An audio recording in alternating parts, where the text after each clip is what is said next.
Jam-packed decor advice. You're going to want to take out a notepad and a pen. Please welcome our first guest. It's Shai DeLuca-Tamasi. Hello.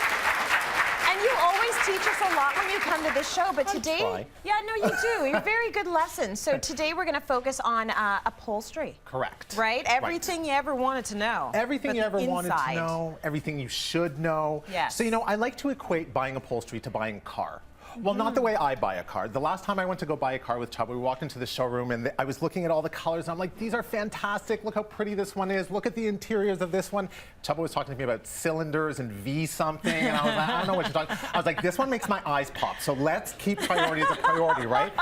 Wrong way to buy a car. Right. That wouldn't be the right way to buy a piece of upholstery. So what we did is Silva Custom Furniture created this great cross section for us. So we're able to look at what a sofa would look like or what we see when we go out and we buy it, and then what is actually on the inside. So we're going to talk about what's on the inside and what to look for. All right. Okay? So does this look good to us? This looks amazing to us. Okay, what makes it so good? What makes it so good? Let's start with the frame. So, you know, we are lucky. We live in Canada, and we come from a country that has so much hardwood naturally, like maple. Yeah. So you really want the frame of your upholstery to be a hardwood, but not only hardwood, it needs to be kiln dried. And what does that mean? They take out all the moisture. And when they take out all the moisture, it prevents it from sagging or breaking. Something really important to ask about. And all these things that I'm going to talk about, there's going to be a lot. I'm going to make sure we put it up on the web for the viewers and for people at home so that you guys have those rules when you go out to go buy your pieces. Okay, that's cityline.ca. So you want a nice, sturdy frame. Nice, sturdy frame.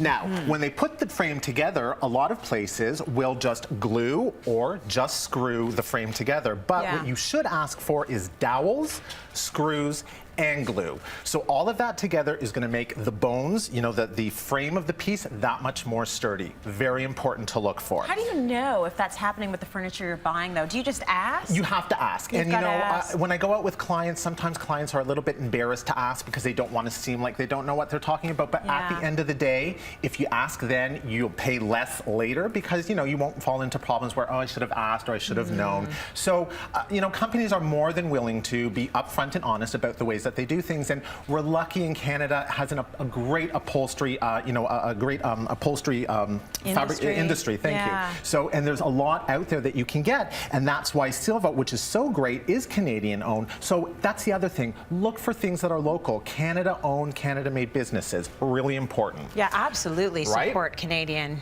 Yeah. When you can. When you can, absolutely. So now let's move over to the innards. So this is where it kind of get a little bit technical, and which is why we've broken it down to all the different pieces which you're going to find on the inside of your upholstery piece. Okay. Let's start with the two ways that you can do upholstery. So there's 8-way tie, and there is 8-way tie and web and coil. So 8-way tie is an older way of doing it. It's a lot more labor intensive, and what they do is they actually take these coils and they hand tie them together. It takes a long time to make a sofa like that, and it's going to be very expensive. So instead, they've come up with web and coil. So there are these same coils in the actual seat, but they are covered with a jute webbing. Okay. And what this will do is it will also prevent the coils from coming through, but it gives it that added strength because jute is a very strong fabric. Yeah. Okay. So make sure you're asking for web and coil when you're out purchasing your piece. Okay, web and coil. Web and coil. Not to be confused with S-springs. So S-springs, if you notice this, is quite pliable, quite bendable. If this was in the seat of my sofa, over time, it would start to straighten out, and then really you're going to get a sag. Yeah. So you want to stay away from this. These are okay, however, in a back cushion, because there isn't that weight on a back cushion. Okay, fair enough. That's the coiling. Let's talk about foam, the foam insert. So foam is obviously one of the pieces that is most important when you're talking about upholstery, but you have to ask, what is the weight of your foam? A good weight for foam is between 2 pounds and 2.2 pounds. Oh, that's very specific. That's very specific. Between 2 and 2.2. But it's an industry standard. So, I mean, you know, it sounds specific, but the industry will know what you're talking about. And you want to make sure, basically, that your foam isn't really kind of thin. Yeah. Because if it's thin, again, over time, what you're going to start to see, you're going to see compression. Yeah. Exactly. We all like dinner over time, you know. And eating dinner on the sofa. That's going to sink. Exactly. And now what about this part? This is Dacron. Okay. So Dacron is a polyester, and what's really really important with the Dacron is that it wraps the foam, and it wraps the foam because it keeps it from disintegrating, excuse me, from the air. So it almost keeps it from the elements. Exactly, right. Exactly. Okay, now different fabrics you have here. Different fabrics. So we'll just get to this first. Yeah. So when we talk about the cushions, and we'll just go back quickly over here for 1 second. So the cushion over here is what's called an envelope, and the envelope has, sorry, this cushion over here is called an envelope, and what the envelope is actually two pieces with an insert, a foam insert, and the down wrap around it. Okay, yeah, let's take a look at that. Let's look at it this way. So you can see the insert, foam. down wrap, down wrap. Yeah. Okay, that's something also that you want to ask for. Now, when we get to the fabrics, we talk about fabrics, and this starts to get to like the fun part is, what type of fabric? How do I know what type of fabric? This is the pretty stuff. This is the pretty stuff. Yeah. But it's not only pretty, you have to know about what we call rub counts. And instead of talking about or explaining what a rub count is, I'm going to get Suzanne to come in here as well. Suzanne Dim, everyone. Thank you. Editor, Canadian House and Home Magazine. Good to have you. Little Tracy to sit here. We're going to do a tushy test.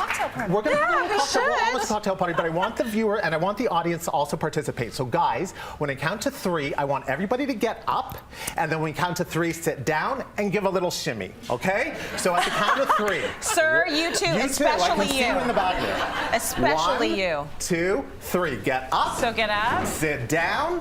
Okay. And give a little shimmy.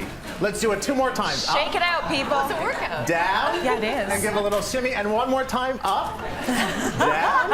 And give a little shimmy. See, it's also about, you know, working it out when you come to City Line. So it's not a... So He that's did it. Good job. I well like done, that. guys. Give Good. yourselves a round of applause. Good sport. What does this mean? Or was that just fun? That was, well, it was fun. Yes, it was it fun for was. me to watch, and it actually is called a rub test. So a rub count test. What is a rub count? Every upholstery, every piece of fabric has to have a certain durability to it. Right. So what I use for a shirt would not necessarily or shouldn't be what I use to upholster a piece of furniture. A rub count is how many times a machine, and it's not people that do it, but a machine that actually rubs over the piece of fabric to see how durable that fabric is. And what you guys actually did, because you shimmied both ways, was a double rub count. A double rub count. Yes, you did. So basically that's showing us the durability. You want your minimum rub count to be about 15,000 cycles, and that is a residential upholstery grade. You can go all the way up to 250,000, but that's going to be very... And they label that on the fabric, right? Yes, they do label that on the fabric. They let you know on the fabric. So just do it 15,000 times. When you get... And then you know that it's a good quality piece of furniture. If you see me in a store ever and I'm sitting there doing this all day long, you know why it is that I'm doing that. No. But really quickly, let's talk about the tufting now. Talk about tufting. So tufting, there's tufting, and people always like, what's the difference between tufting and buttons? Yeah. So tufting has these creases, almost like pleats, and the button pull. Whereas behind you, Tracy, it's just the button. So that's a different detail. Okay. It's really deep here. It's really deep here, and it gives that almost like that crease line here. If Suzanne, if you could just stand up for a second. We want to be able to see this beautiful chair, because this is the tufted upholstered chair from Silva, and it's worth more than $1,200. Yes, it is. So if you live in the GTA, the Greater Toronto Area, you could win it. Just go to our website, cityline.ca, and click on contest. Thank you for that information. That's great info.